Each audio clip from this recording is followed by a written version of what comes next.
On today's show, we head over to France for another sojourn into the unique world of ice racing. It's round 4 of the 2019-20 Andros Trophy from the Serre Chevalier ski resort. Then we wind the clock back to last October and head to Wynn Stadium in Wollongong as we look back on round 3 of the 2019 Australian Supercross Championship. And later in the show, we head across the Nullarbor and head to the Perth Motorplex for another tasty nitro instalment from the Aeroflow Outlaw Nitro Funny Cars. This is Speedweek.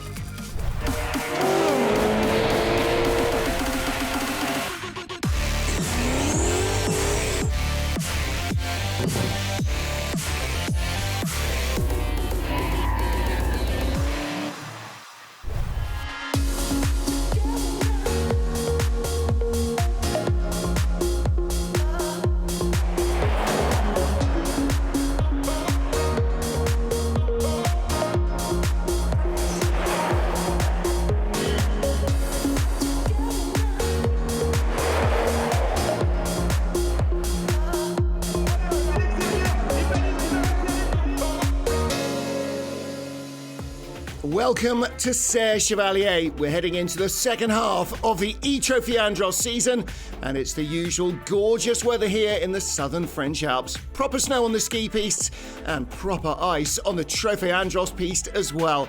It's all looking well set up for a great weekend of racing on one of the most demanding venues of the season.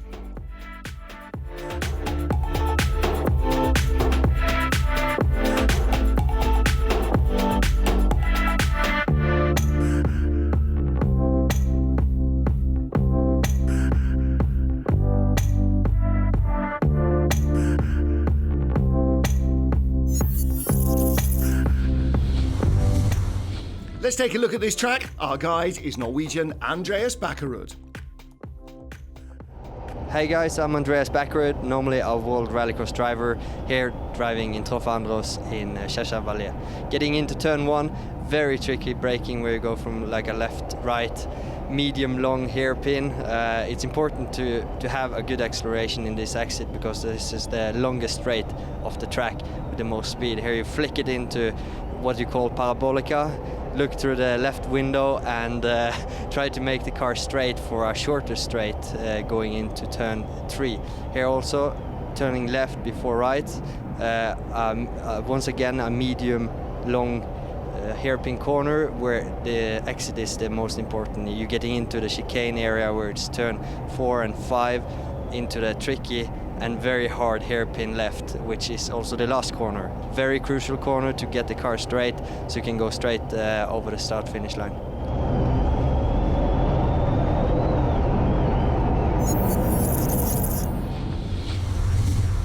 Start our action in the elite class. Day 1, it's the super final with the red car of Jérémy Sahi on pole. Louis Gervison will start alongside him. And on row 2, we'll find Eddie Benezet and Louis Rousset. Rousset, the winner last time out when we were in Isola 2000 last weekend. Row 3 of the super final, the top 6 who go through, Gérard Fontenelle and Emmanuel Moinel. The names that are missing are Sylvain Poussier and Stéphane Ventire. They're the top 2 in the points, and they both missed out on making it into the main final, and that presents their rivals, especially Jérémy Sahi, a golden opportunity to close the ground. Sahi third, equal on points with Ventire, and only 6 behind Poussier as we get ready to race. Jérémy Sahi, the pole man, must make a good getaway here. The guys that he is battling for this championship title, and 5 races remaining in the season, this is a great chance for him to really take an advantage. So his red car with the starting advantage, and away they go. Good start for Jérémy Sahi. Great start for Louis Gervison though. The Audi driver leaps into the lead. Sahi in second place. Eddie Benezet in third. Green-white car is Louis Rousset. There's contact there though. And Eddie Benezet has come to a halt. Maybe that's why there was contact. Through goes Louis Rousset. And Benezet at the side of the track. And Louis Rousset, damage on the right front corner. He's not going to go much further either. Looks like he's lost a wheel. That's incredible. Louis Gervison, the leader then from Jérémy Sahi. Louis Rousset grinding to a halt there. And Gervison, who's not competing in the entire season, ahead of Sahi. Sahi won't take too many risks here. He needs to finish. Second is definitely better than finishing in the ice bank. Around the hairpin they come. And these two way clear. Louis Gervison very quick, fastest throughout qualifying. Won the first qualifying heat, so clearly he means business. Jeremy Sahi in second position, just content to bide his time here and see what happens as they go past the stranded car of Eddie Benezet. Third and fourth, Gerard Fontenelle and Emmanuel Moinel. Cold, crisp conditions midway through the race here. And Louis Gervison comfortably ahead of Jeremy Sahi. And part of the problem for Sahi and for everybody following another rival is the showers of ice crystals. It's like driving in fog, and it's fairly misty as well. And Louis Gervison with a clear view of the track, absolutely flying. He's really in imperious form here, romping away. Jeremy Sahi content to follow him 4 seconds back. Gerard Fontenelle in third, 9 seconds behind the leader. Manuel Moinel a further 6 seconds adrift. Those are the gaps.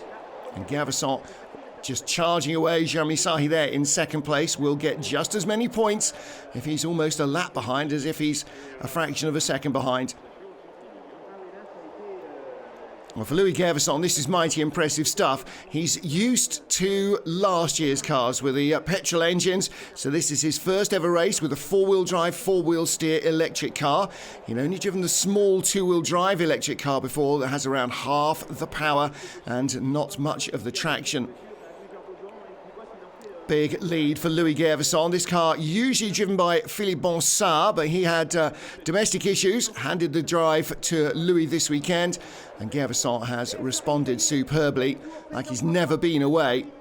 Louis Gervison charging towards the final lap. Jeremy Sahi comfortably 4.5 seconds behind, but making no mistakes. Jeremy Sahi thinking of the points.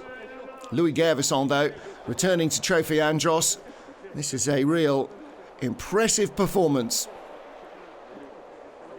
He's dialed himself into these cars absolutely superbly. The lack of engine noise revving away and the very different feel of the four-wheel drive, four-wheel steer cars has definitely not seen him all at sea. On the last lap, 6.5 seconds ahead of Jeremy Sahi. Gerard Fontenelle is in third place, 11 seconds back, and that means that Manuel Moinel is about a third of a lap behind. Really impressive this from Louis Gervison. We saw how much the four-time champion JB Duborg struggled to really dial himself into these electric cars since the beginning of the season. It's only really last week in Isla 2000 he started to come on with the sort of pace that he was used to generating. So for Louis Gervison to be dropped in and to dominate the elite class super final on day one like this, fantastic stuff.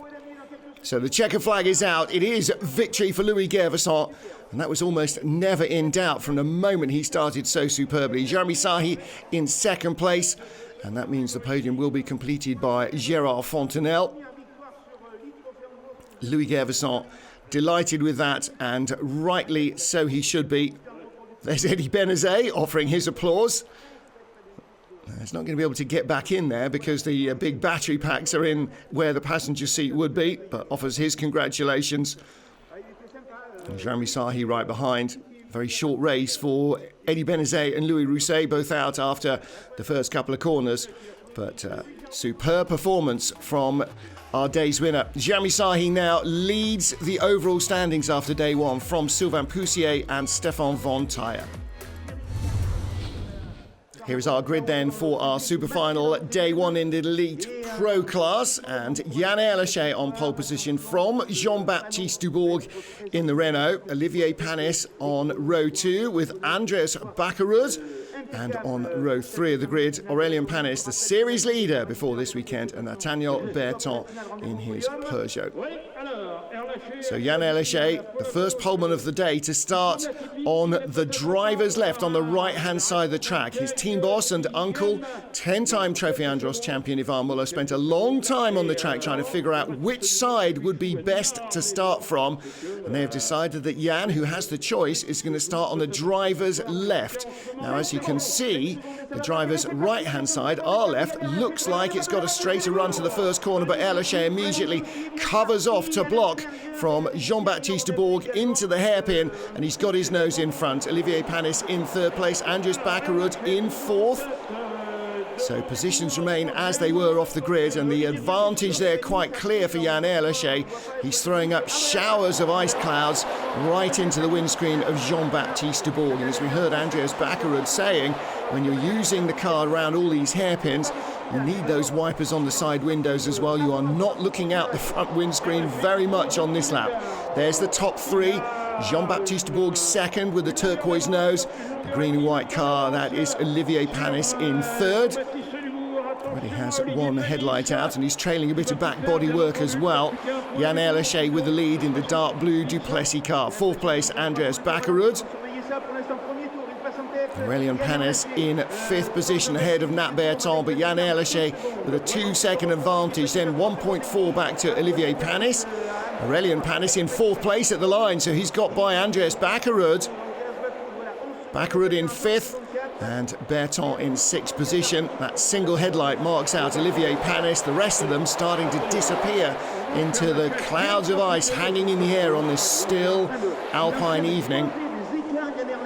And until he gets into those clouds behind the guys in fifth and sixth, Yann Erlaché definitely has the best view. Jean-Baptiste Duborg, well used to this though.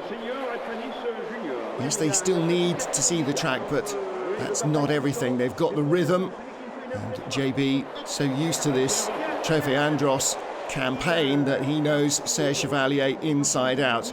Could possibly drive it with his eyes closed, and this is the nearest thing. But for Yann Erlaché, clear air, a clear road. He was the fastest lap setter in qualifying as well, even though he wasn't fastest in Superpole. So what he's clearly got is long run pace, and Erlaché showing that now. 5.2 ahead of Jean-Baptiste Duborg. Olivier Panis in third is closing the gap. It's under 2 seconds. Aurelian Panis in fourth position. Further 5.6 seconds behind. Yann Erlaché romping away with this. Just fantastic driving from him. End of lap 4 of 6. And as he comes across the line, it is a new fastest lap of the weekend for Yann Erlaché. Fantastic stuff, and that's a vital extra point as well. Erlaché definitely not out of the title hunt. There's his uncle Ivan, a man who does not even know how to spell give up. Erlaché, Dubois and Olivier Panis. Aurelian, is he going to catch his dad? No, he's not at this rate. 5 seconds behind still, and this is lap 5 of 6. And Yann Erlaché looking absolutely untouchable here. This is quite worrying for his rivals heading towards day 2. If he does this again, then he will be right in the title hunt. Victories are great, and this is another victory heading the way of Yann Erlaché, but the points are what it's all about. On to the last lap here in Serre Chevalier. Sweeping round the long first corner. And this track, so much about the flow, about the rhythm, and Erlaché clearly has got that. Down the long front straight. Sweeping around the hairpin, JB Duborg 10.1 seconds back, 10 seconds back at the line. Olivier Panis 13.2, Aurelian closing 14.2, so he's closed a second on his dad. And he needs another 5 or 6 laps to get to him and then try and get past the old man, and that ain't happening. Through the chicane, up to the hairpin for the final time, Yann Erlaché. A well-planned strategy on the grid from Yann Erlaché and Ivan Muller, and the Ivan Muller racing driver will claim victory. There's Uncle Ivan. Sure his mum Kathy is somewhere watching as well. Fantastic result. Look at Ivan. See how much snow and ice is being thrown up. They're all covered in it, like a bunch of snowmen watching on the pit wall. Second place for JB Duborg, the DA Racing driver, Renault Zoe, and third for Olivier Panis. But a resounding win for Yann Erlaché. Second double winner of the season. Aurelian Panis also with 2 wins. Christophe Ferrier and JB Duborg have 1 apiece. And Erlaché Well, last year, he suggested that he might be quite handy for the championship. This year, he is closing in. JB Duborg now only 8 points behind Aurelian Panis from 15 at the start of the day. Serre Chevalier 26 points behind, but with momentum behind him.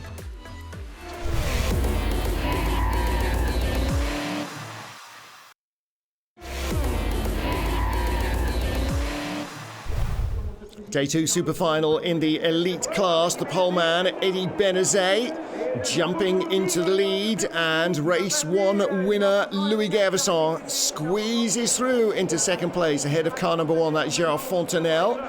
So Louis Gervasson again getting away very quickly, and after yesterday's performance in the dark, I'm sure Eddie Benezet, who made it not much further than here on day 1, will be very aware that Louis Gervasson's Audi could be the car that he has to fear most. And Nathan Biel made a good start to get up into 4th place there. He is in the dark blue car ahead of Emmanuel Moinel. And Louis Gervasson, car number 3, the Audi piling the pressure immediately on race leader Eddie Benezet. Benezet flicks it around the hairpin, still with the lead. Visibility a little better in these daylight conditions than it was in the dark, but still lots of ice shards being thrown up, clouds of ice crystals. So it's Eddie Benezet from Louis Gervasson, Gerard Fontenelle in 3rd place, and not too far behind Nathan Biel in 4th spot. Benezet leading from Gervasson, and although he is in 6th position, Jeremy Sahi still scoring vital points. Title rivals Sylvain Poussier and Stefan von Tyre, who fell behind him on day 1, again failing to reach the super final here. So Jeremy Sahi must keep going. Meanwhile, at the front, Eddie Benezet on lap 5 and still with the lead over race 1 winner Louis Gervasson. And it turns out that the reason he stopped and was run into from behind on day 1 was an electrical problem. His car stopped dead in the first corner. He got hit from behind, but that damage from the hit has been quickly repaired, and the electrical issues have been sorted out as well. Clearly, Eddie Benezet in a Renault out front. And Louis Gervasson's Audi is not going to make it 2 wins from 2 starts, but it is going to make it 2 podiums on the final lap unless Benezet makes a mistake. Gervasson's not going to get to him, but the gaps are very tight indeed. Eddie Benezet determined not to let this one escape him. Gervasson made a superb start yesterday to take the lead in the first corner, and the trouble for Eddie Benezet happened behind him. But Benezet now out of the hairpin, Louis Gervasson in 2nd place, but Eddie Benezet claims victory. Louis Gervasson in 2nd, Gerard Fontenelle in 3rd place. With Nathan Biel, Emmanuel Moinel and Jeremy Sahi. Sahi, vital points again as in day 1 ahead of his rivals. Jeremy Sahi now 12 points ahead of Sylvain Poussier, 21 ahead of Stefan von Tyre. Manuel Manel's only a couple of points behind von Tyre now. Louis Rousset also closing that gap.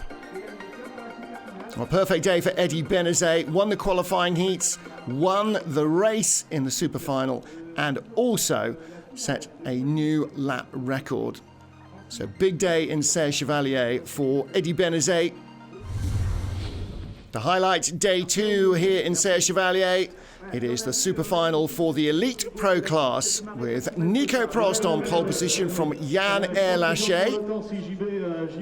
So Renault Zoe and the Duplessis ASO1 on the front row of the grid. Row 2, Jean-Baptiste Duborg in his Renault and Olivier Panis in the Petit Forestier ASO1. All these cars using the same drivetrain, but just with different body shapes over their space frame chassis. Andros Trophy, the Audi A1, and Quentin Giordano, another ASO1, the SLR car. Sébastien Loeb Racing running Quentin Giordano. It's their only car in the final.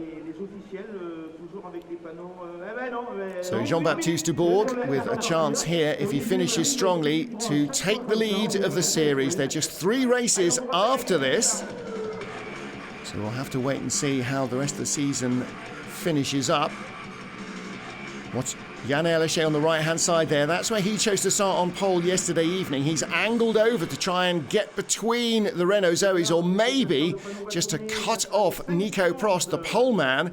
See the two turquoise noses on row 1 and row 2. Prost on row 1.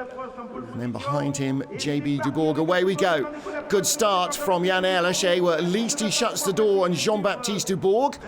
Battle for third place. Duborg with contact from behind from Olivier Panis. Through goes Bakkerud.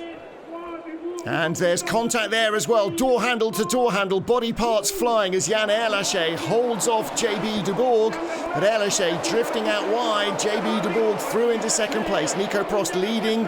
And JB Duborg now second in the Renault. Earlier in the season, a couple of weeks ago, Prost was defending JB Duborg.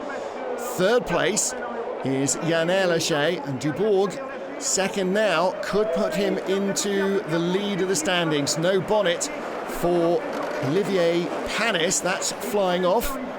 Looks like Andros Bakkerud has already lost his. A lot of damage going on here. Olivier Panis with bits just about attached to his car, but there is Jan Ehrlichie. And yeah, Jan Ehrlichie's right rear wheel looks to be askew. Now the cars are supposed to steer from the rear as well. They've got four-wheel drive and four-wheel steering, but look, Jan Ehrlichie's car will not go in a straight line. It's basically the right rear wheel is just steering itself. So he's in third place at the moment as the Renaults race away. But Ehrlichie actually is doing a remarkable job here now. He's probably lucky that the track is clockwise. If it was anti-clockwise, then they're all... Would it make any difference? I don't know. I don't know. So three battered cars battling for third place. Jan Ehrlichie in the blue car hanging on ahead of Andros Bakkerud and Olivier Panis. And again, Ehrlichie unable to go straight down the straight. Doesn't really seem to care. Flings the car into the corner. Looking through the side windows. Number 12, Andros Bakkerud right there. In fourth place, Olivier Panis in fifth. Bits of their cars all over the place. So that rub with JB Duborg, I'm not sure whether that caused the damage or whether the damage was already done from an earlier contact with Jan Ehrlichie's car that meant he couldn't avoid contact with JB down the straight. But either way, Ehrlichie is doing a stunning job here of hanging on. The leaders have gone. What a disappointment for the Renault drivers. They're 1-2, there's no action where they are, it's all behind. So there are our two leaders, Nico Prost ahead of JB Duborg, and will Duborg try and win this? Will Nico allow him to? JB still scoring strongly for the championship. No Aurelian Panis in Super Pole or in the Super Final. JB Duborg may well end up as the day's points winner. Whether or not he tries to overhaul his teammate. With the yellow mirrors, Nico Prost with the green mirrors, Jean-Baptiste Duborg, and then everyone else in third place. At the moment, still Jan Ehrlichie ahead of Andros Bakkerud. So it looks like Bakkerud's lost his bonnet, of course, because it's that matte black Monster Energy livery bonnet. But with a big black hole on the front of his car, the Petit Forestier car is looking a little less immaculate in the hands of Olivier Panis. Panis is still just hanging on, so third, fourth, fifth and sixth, they are all together. Quentin Giordano in that sixth place Sebastian Loeb Racing entry still hanging on. And unbelievably, Jan Ehrlichie, he might be 9 seconds behind, doesn't matter, he is still in third place. This is fantastic fighting stuff, and Ehrlichie really can't let this go. He's so close to being in title contention. With 3 more races to go, he could yet end up with the first ever overall E-Trophy Andros title. So clinging on to third here is absolutely critical. He is doing a stunning job. Andros Bakkerud right with the number 12. Right with him is Olivier Panis, the number 4 white and green car. And Quentin Giordano just hits the wall on the inside. Was he feeling left out that his car wasn't damaged? Well, Andros Bakkerud's isn't either, but Quentin Giordano clip that ice bank, and like concrete walls, ice walls tend not to move when you hit them with a movable object. Oh, and contact from behind. Andros Trophy goes into Jan Erlaché, goes out too wide. Erlaché is going to come back into third. That's incredible stuff. Unbelievable from Jan Erlaché. What's left of Olivier Panis' car is in fourth. What's left of Quentin Giordano's is in fifth. And Andros Trophy, who made the pass for third but couldn't make it stick, now has to fight his way back past Giordano. He's back up into fifth place. Backrud in one corner went from fourth to third to sixth, and he's in the snow as well again.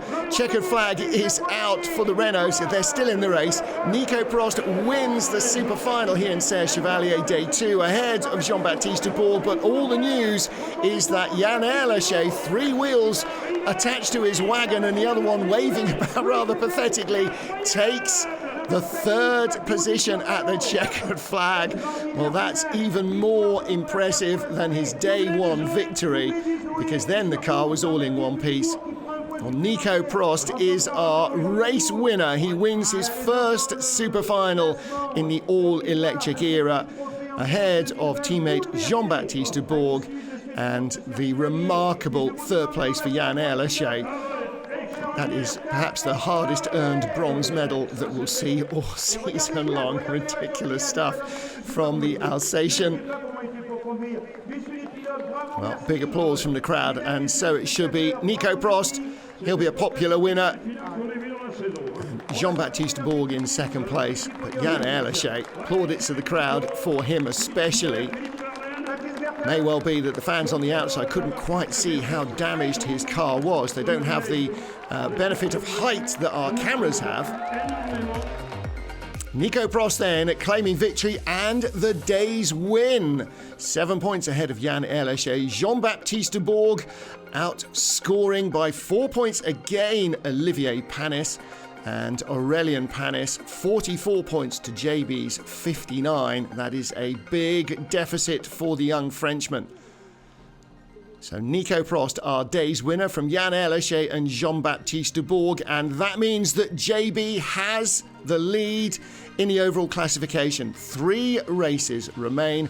Aurelian Panis in second, 7 points back, but coming up hard on the rails is Jan Erlaché, only 17 points adrift. It's anyone's title battle, and this could go all the way to the line.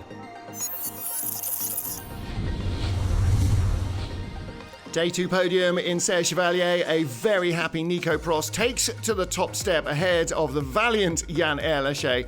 And Jean-Baptiste Duborg on the right-hand side there in third place is our new points leader. 3 races remain, 2 in Lens-en-Vacourt next weekend, and then to Superbest for the final to decide the title. We'll see you there for all the action. Coming up after the break, we wind the clock back to last year's third round of the Australian Supercross Championship from Wynn Stadium in Wollongong.